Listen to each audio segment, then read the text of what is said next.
Hi guys, मेरा नाम है जतिन अग्रवाल। आप जुड़ चुके हैं the bull of Dalal street channel के साथ and chart of the week की एक नई वीडियो में आप लोगों का बहुत बहुत स्वागत है। काफ़ी ख़राब हालत है यूएस मार्केट्स की एंड उसकी वजह से हमें ड्रैग मिल रहा है। अगर आपने मेरा फ्राइडे का अपडेट देखा या फिर आप टेलीग्राम पे कनेक्टेड हैं, क्योंकि टेलीग्राम पे तो काफ़ी लंबा पॉडकास्ट गया था फ्राइडे को भी, तो मैं यही कह रहा था कि 17,400 का क्रूशियल लेवल हमारा ब्रीच हुआ है।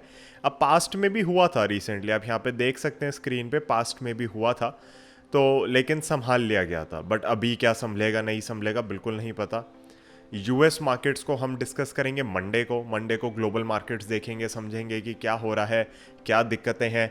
ट्यूसडे को हम डॉलर इंडेक्स भी समझेंगे, क्योंकि मुझे लगा ये कुछ कुछ ऐसी चीज़ें हैं, जब मैं टेलीग्राम पे जिक्र करता हूँ तो मुझे एक दो जनों के मैसेज आए कि सर एग्जैक्टली है क्या आप, या फिर कुछ चीज़ हमें जो समझा रहे हैं उसकी कुछ की टर्म्स है जो हमें नहीं समझ आ रही, तो वो एग्जैक्टली चीज़ क्या है। तो वो फिर मुझे लगा कि ठीक है, उस पर भी अलग से वीडियो बनाते हैं, क्योंकि ये चीज़ आपको समझ आनी ज़रूरी है अगर आप मार्केट्स में एक्टिवली इन्वॉल्व हैं या आप समझना चाह रहे हैं कि क्या हो रहा है।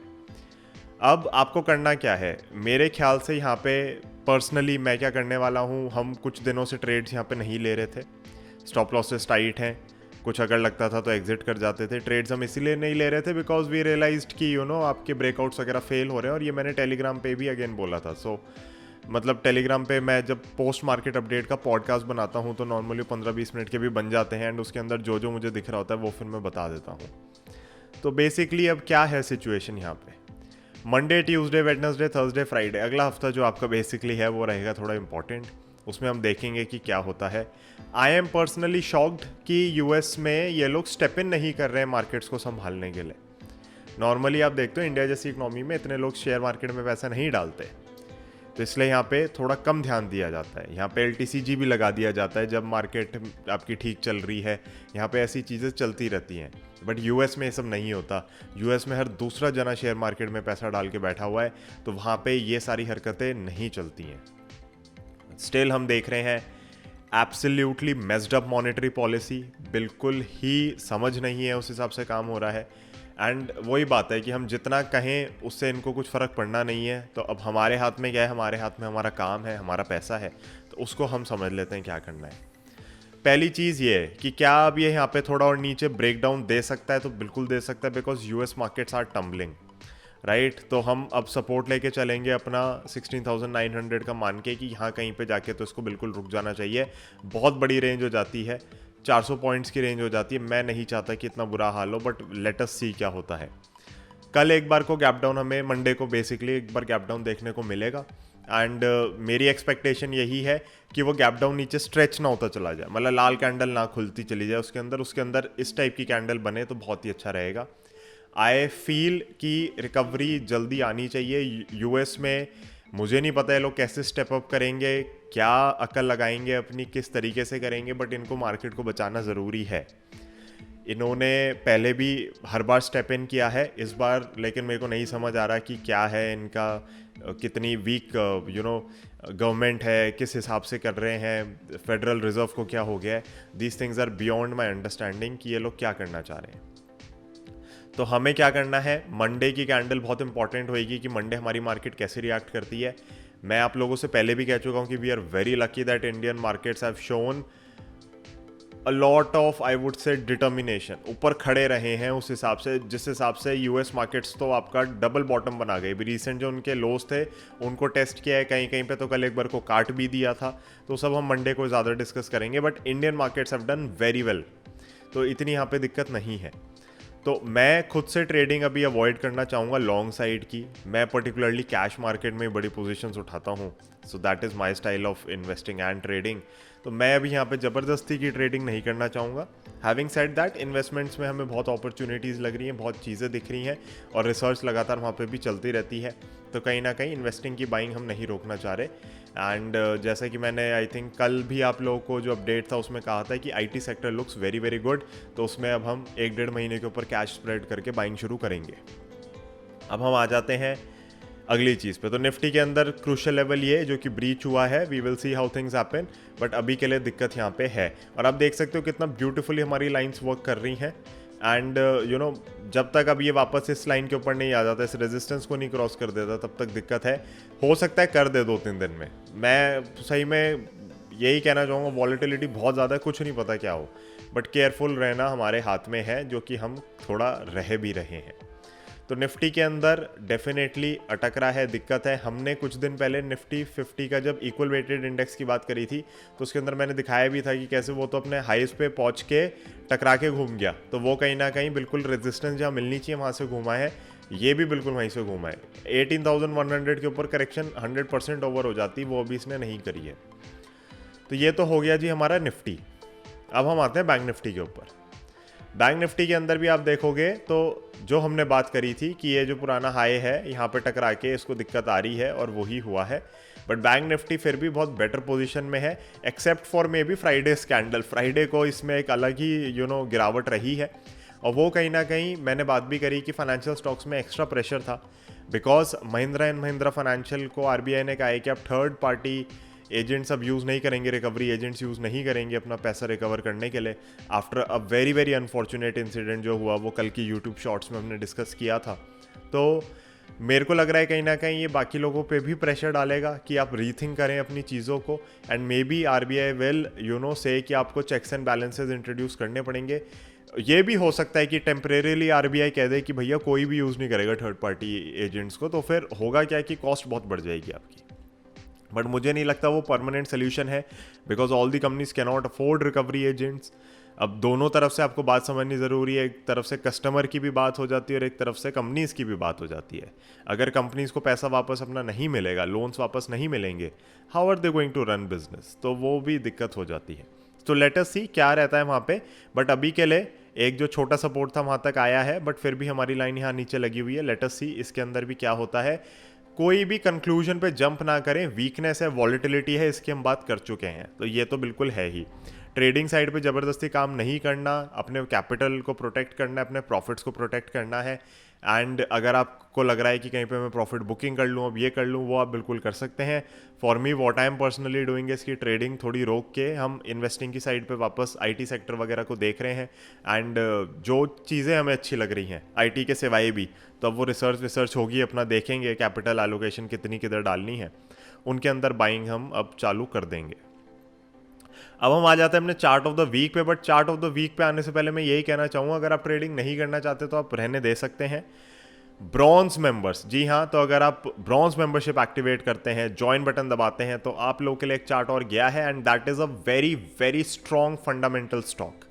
उसके अंदर मुझे कोई दिक्कत नहीं लग रही, एंड आई थिंक वो एक बहुत अच्छी बाइंग अपॉर्चुनिटी दे सकता है इस समय पे, और रैली अपनी कंटिन्यू कर सकता है। तो वो इस अलग ही अपनी तेज़ी में चल रहा है शेयर, तो ब्रॉन्ज मेंबरशिप को ज़रूर एक्टिवेट करें। अब हम आ जाते हैं अपने चार्ट के ऊपर।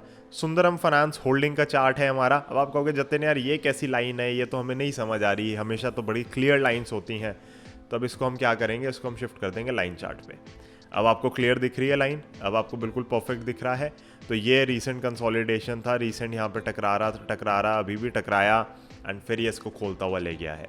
तो 87 रुपीज़ 45 पैसे का स्टॉप लॉस दिखा रहा है आपको, 87 रुपीज़ ले लो उसे। हम हमेशा लोअर राउंड ऑफ कर रहे होते हैं नंबर्स को थोड़ा। एंड 93 का शेयर चल रहा है, जो कि मंडे को हो सकता है आपको थोड़ा सस्ता मिल जाए। मेरे ख्याल से ये शेयर आप बाइंग में डाल सकते हैं अपनी। स्टॉप लॉस छोटा है, मंडे को हाई चांसेस है थोड़ा गिरा हुआ मिले, तो स्टॉप लॉस आपका और करीब हो जाएगा, 87 रुपीज़ का जो स्टॉप लॉस और पास हो जाएगा। तो मेरे ख्याल से आप सुंदरम फाइनेंस होल्डिंग के अंदर बाइंग कर सकते हैं। आपका अगर पीछे का चार्ट देखे तो जब ये भाई साहब लिस्ट हुए थे तो खड़खड़ खड़खड़ खड़खड़ करते हुए नीचे गिरे थे, क्योंकि लिस्टिंग ऐसे टाइम पे हुई थी। हमें ध्यान है कि कैसे फरवरी 2018 से या जनवरी 2018 के बाद जब हम बात करते हैं कि करेक्शन ब्रॉडर मार्केट में चालू एक हो गई थी, तो उसके बाद का ये पूरा झटका लेकर गया है। अभी ये जहाँ पे रुका है वहाँ पे भी कहीं ना कहीं एक बार को एक प्रीवियस पीक सी निकली हुई है।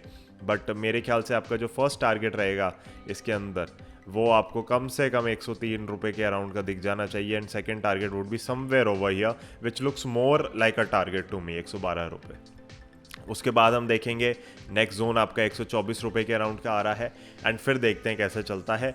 इस समय चार्ट पैटर्न में कोई देखो दिक्कत नहीं है, चार्ट बिल्कुल ठीक कटा है, ऊपर क्लीन ब्रेकआउट है, वॉल्यूम के साथ ब्रेकआउट है। काफ़ी यहाँ पे लोग वॉल्यूम को भी इंपॉर्टेंस बहुत देते हैं, तो वॉल्यूम को भी देखा है मैंने।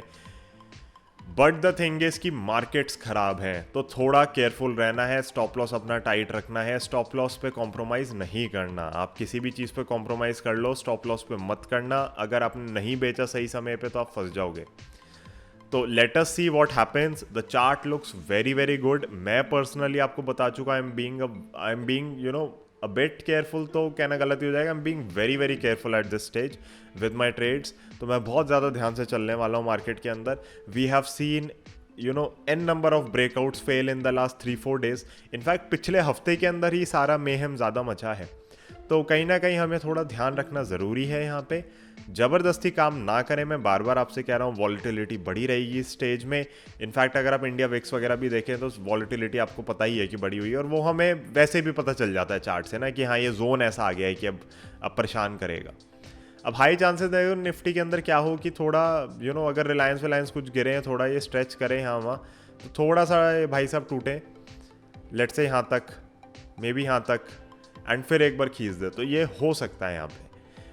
जब मैंने आप लोगों से इस जोन में कहा था कि ये यहाँ से नीचे नहीं जाएगा क्योंकि बड़ा लंबा रिसेशन हो जाएगा और इसको ऊपर जाना ही पड़ेगा, तो फिर इसने मतलब किया वो काम यहाँ पे। लेकिन बड़ा ऑब्वियस था कि जोन बड़ा ख़राब है। बट इधर मैं आपको नहीं कह सकता कि यहीं तक गिरेगा या यहाँ तक गिरेगा या यहाँ तक गिरेगा, क्योंकि जगह तो है गिरने की। बट क्या ये वापस यहाँ आ जाएगा, इसके नीचे चला जाएगा, वो मुझे बिल्कुल भी नहीं लगता।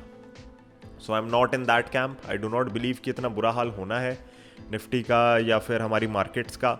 Yes, the US markets have left no stone unturned to make sure कि भैया खराब सिचुएशन रहे, and the US federal reserve and the government have also left no stone unturned कि भैया बैंड बजा दो। But having said everything, I think Indian markets are in a much better situation. दिक्कत वही है ना, ग्लोबल इकोनॉमी है, सबके साथ कनेक्टेड हैं, तो बाहर गिरते हैं तो हम भी साथ में गिर जाते हैं। 2008 रिसेशन का हाल देखो, बाहर की दिक्कत थी, हम तक रिपल इफेक्ट्स आए, बट मार्केट तो हमारी ऐसे गई जैसे कि भैया पता नहीं यहाँ पे सारे बिजनेस ही बंद हो जाएंगे। तो वो दिक्कतें हैं थोड़ी, जब आप स्टॉक मार्केट में होते हो वो चीज़ें आपको झेलनी पड़ती हैं। ग्राउंड पे अगर आप देखोगे आपको कोई रिसेशन नहीं दिखेगा, स्टॉक मार्केट आप देखोगे तो आपको पता चल जाएगा कि कहाँ पे दिक्कत है।